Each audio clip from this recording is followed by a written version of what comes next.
Gout sounds like a horrifically painful condition brought on by affluence, but was once considered fashionable and a sign of wealth. Though we now know what causes gout, a buildup of uric acid caused by a rich diet of meats and booze that mainly affects men. It was a malady met with much confusion in the glory days of gout. Today we're talking about the disease of kings, that is, gout. But before we dip our toes into this, be sure to subscribe to the Wanda Discoveries channel and let us know what favorite disease you'd like to hear more about. And get your anti-inflammatories ready. We're going. Gout is an arthritic condition characterized by the Mayo Clinic as sudden, severe attacks of pain, swelling, redness, and tenderness in the joints, often in the joint at the base of the big toe. It's not surprising then that people affected by gout lovingly describe the condition as agonizing. In the late 17th century, physician Thomas Sydenham wrote that gout was so exquisitely painful that it couldn't endure the weight of clothes or the shaking of the room from a person walking briskly. Translated roughly into today's terms, gout was so painful that one couldn't wear clothes or be in a room with people walking around quickly. Take your impatient pacing elsewhere, Thomas. Thomas likened the feeling of gout to that of a dislocated bone, which isn't a favorable condition for a bone to be in. In the 19th century, Reverend Sidney Smith described his gout flare-ups as equal to walking on eyeballs. So yeah, good luck on visualizing that. Much like Robin Hood, gout was thought to specifically attack the rich from the earliest descriptions by Hippocrates himself. Gout was linked with indulgent foods and heavy alcohol consumption, a diet only the wealthy could afford. Because of this, gout started gaining a reputation as the disease of kings, and even became a bit of a humble brag, depicted as desirable, since it was a clear, though painful and gross, sign of wealth. Poor people were priced out of the fun. A 1900 comment from the London Times claimed that the common cold was well named, but gout seemed to instantly raise a patient's social status, meaning gout sufferers were the original influencers of their times. Meat foot, dat gout life. Medical treatments for gout ran the gamut as far as making any logical sense, from acupuncture in ancient China to consuming autumn crocuses in the Byzantine Empire. It seemed like a lot of throwing darts at the wall and seeing what stuck.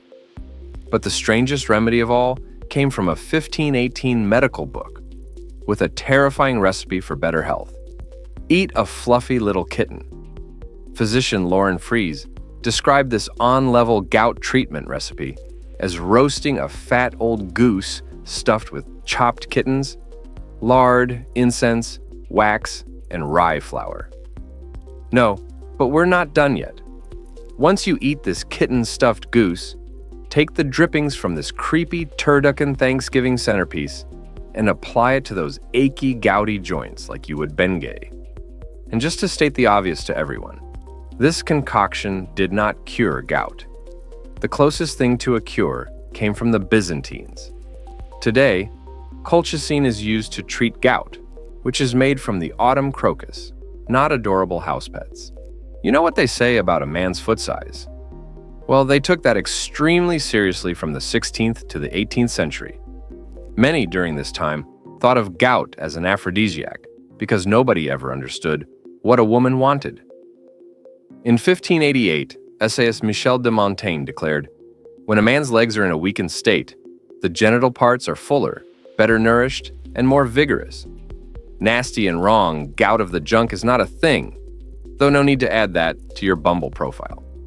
In 1693, a Dutch writer with a very loose idea of how the human body works said gout was great because it allowed men to rest their reproductive organs due to the "I'm in so much pain I can't walk and must lie down" aspect of having gout.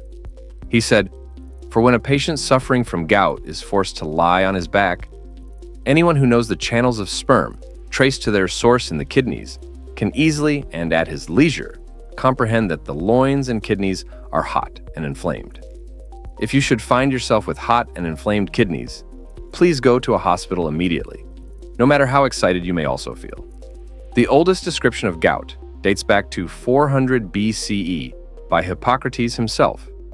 He believed gout was the result of phlegm settling into the joints, and claimed this delicious and unsettling condition was incurable. Hippocrates stated, "Persons affected with the gout who are aged, who have led a hard life, and whose bowels are constipated, are beyond the power of medicine to cure."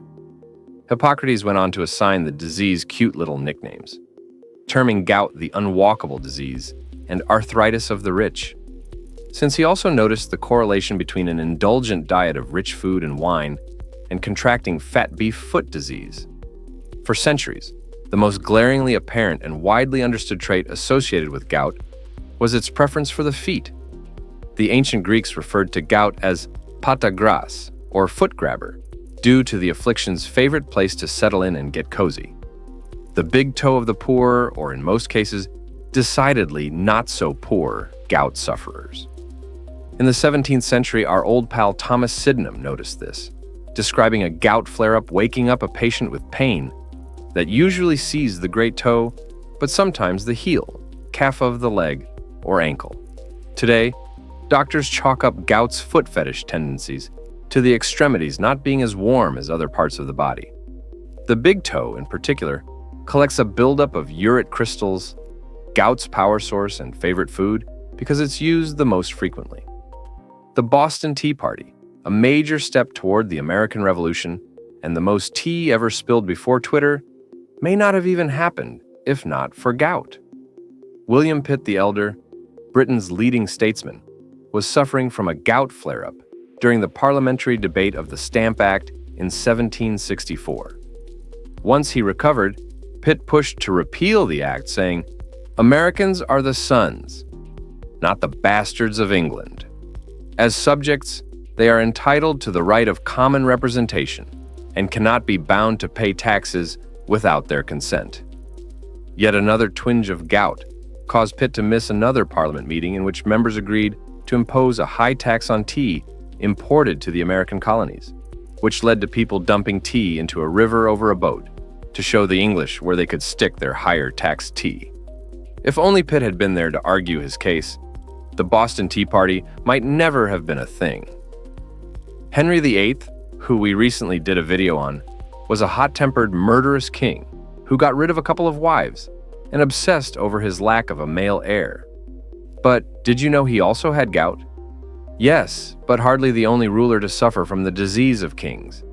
Decades earlier, the Florence Medici ruler Piero da Cosimo was so sick with gout that he was rudely nicknamed Piero the Gouty by a less sensitive society than we have today. Benjamin Franklin, too, suffered from the affliction. Then, the big gout baby wrote a letter to his beloved disease saying, "Madam Gout, what have I done to merit these cruel sufferings?" Gout did write back to him, "Many things. You have eaten and drank too freely and indulged those legs of yours in their indolence."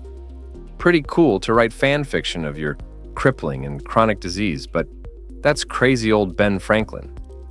Another leader who fell victim to his diet of meats and wine was Emperor Charles V, whose empire included territories in Europe, Asia, Africa, and South America. Charles was a gout boy, but not just any gout boy. He was the one who changed the course of history.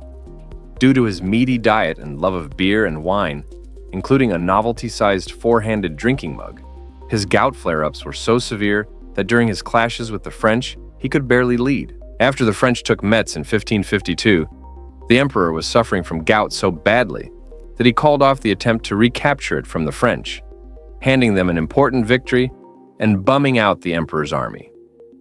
Charles basically said, "Don't blame me, blame my gout," before abdicating his throne and retiring to a monastery, where nobody expected anything from him, and he could suffer from his affliction without having to do anything. Those who got a case of gout were advised to stay off their feet and rest, but in the interim, doctors came up with a few alternative and, let's face it, cute footwear to treat the symptoms. For centuries, doctors used a gout stool to relieve inflammation, which was literally just a common stool to rest a leg on, not a magical stool that cured gout. Doctors would also wrap the foot in a flannel and tell patients to wait for the bout of gout to pass, which could take up to 2 weeks. Advice also given to parents in the 90s, when their children became wrapped in flannel and told to just wait for it to pass. By the early 20th century, physicians ditched the flannel and designed a glass boot, which doctors used to apply heat to treat gout symptoms. While the heat might have provided temporary relief, it unfortunately also made things much worse. Heat could dislodge the uric acid from its cozy home in the joints and send it straight to the kidneys, which were a far less hospitable environment for uric acid. The organ would shut down and the patient could perish. Gout is caused by hyperuricemia, or excess uric acid in the blood. Estrogen provides protection for women from hyperuricemia, making them less likely to contract gout.